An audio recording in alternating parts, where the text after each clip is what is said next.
ચાણસ્મા ખાતે આવેલ પૂનમચંદ બાલ મંદિરમાં વાર્ષિકોત્સવ તેમજ વાલી સંમેલન યોજાયું.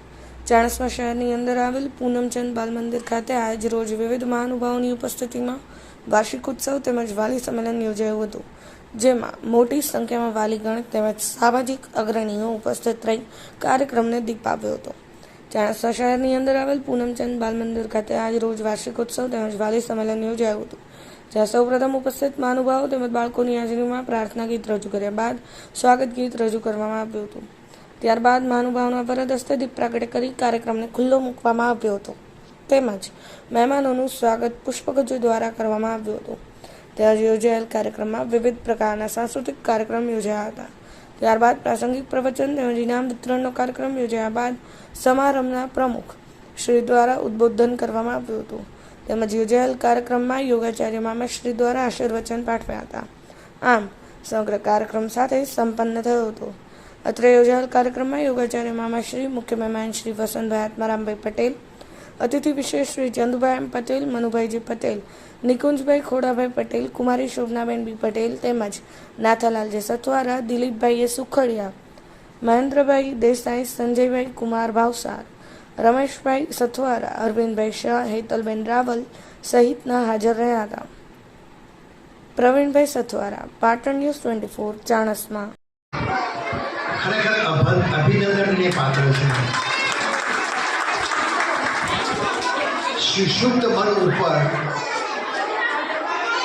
વિચાર પ્રસ્થાપિત કરવાનું કામ કરી રહ્યા છે.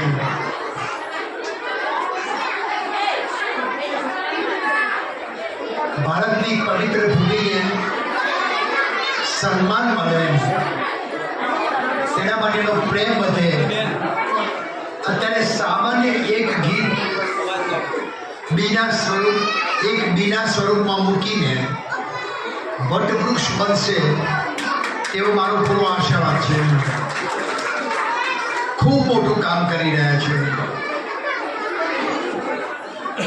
બાળકોને ઘડવું બહુ કઠણ, કારણ કે બાળકને તે રીતે રહેવું નથી ને વાલીને પણ તે રીતે રહેવું નથી. વાલીની નજર માર્ક્સ ઉપર હોય છે અને બાળકની નજર મોજ ઉપર હોય છે. તેવી વખતે શરૂઆતના પાયામાં જ બાળકને આવી ભૂમિકામાં તૈયાર કરવા મને એક ગીતની 4 કડી યાદ આવે છે.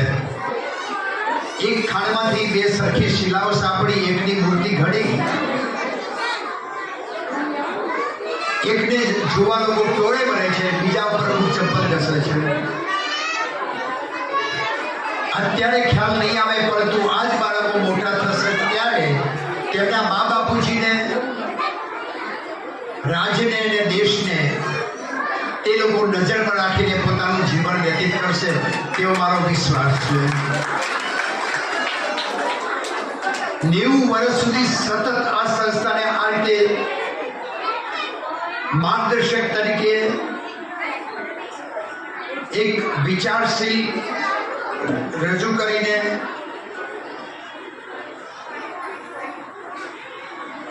ચાણસ્માનું ગૌરવ વધે તે રીતે આ સંસ્થાને પાલવા પોષવાનું કામ કરી રહ્યા છે. તે બધાને હૃદયપૂર્વક મારા તરફથી અભિનંદન આપું છું. મહેન્દ્રભાઈ, તમે આના પ્રમુખ છો, ખરેખર તો ગૌરવની વાત છે. પહેલું ગીત ગવાતું હતું ત્યારે મારી આંખમાંથી 2 વખત આંસુ આવી ગયા.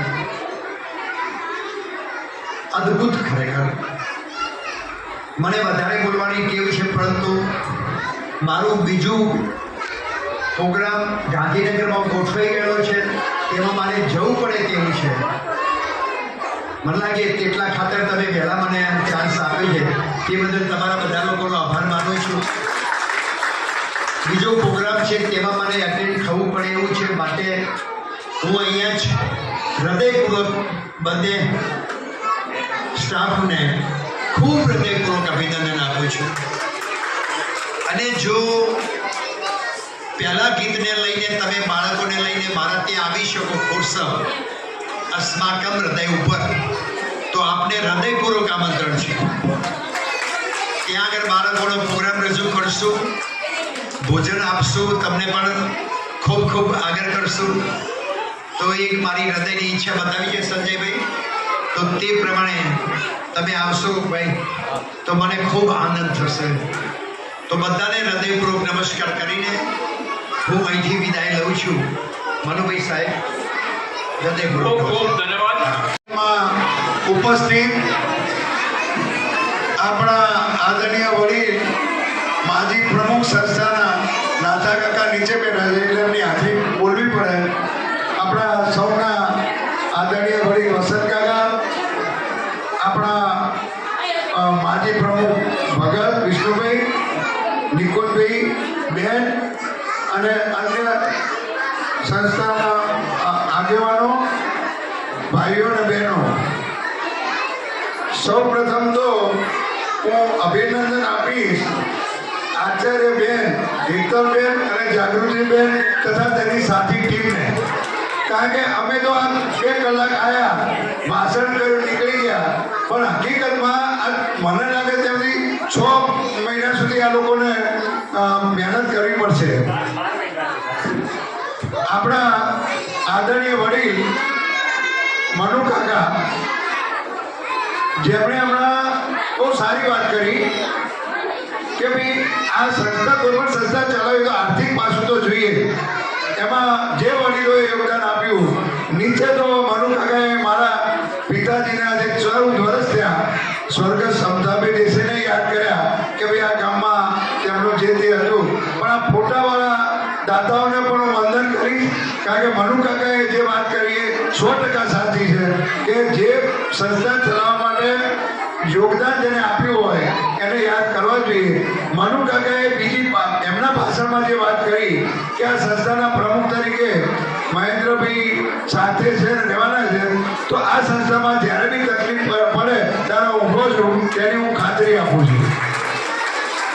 આ સંસ્થા 90 વર્ષ ઉપરની સંસ્થા હોય, મને એક નાની ઉંમરે પ્રમુખ થવાનો લાવો મળે ગામની સંસ્થાના, એ મારા માટે એવું મોટી ગૌરવની વાત કહેવાય.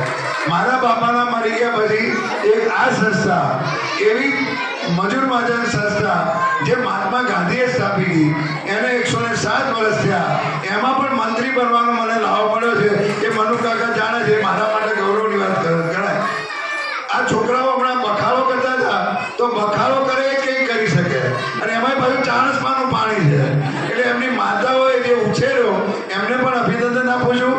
આ સંસ્થાના કોઈ પણ કામમાં અત્યારે ભવિષ્યમાં 100% ખાતરી આપું છું કે કોઈ પણ કામમાં હું તન મન ધનથી આપીશ, મહેનત કરીશ અને 100% મારું યોગદાન આપીશ.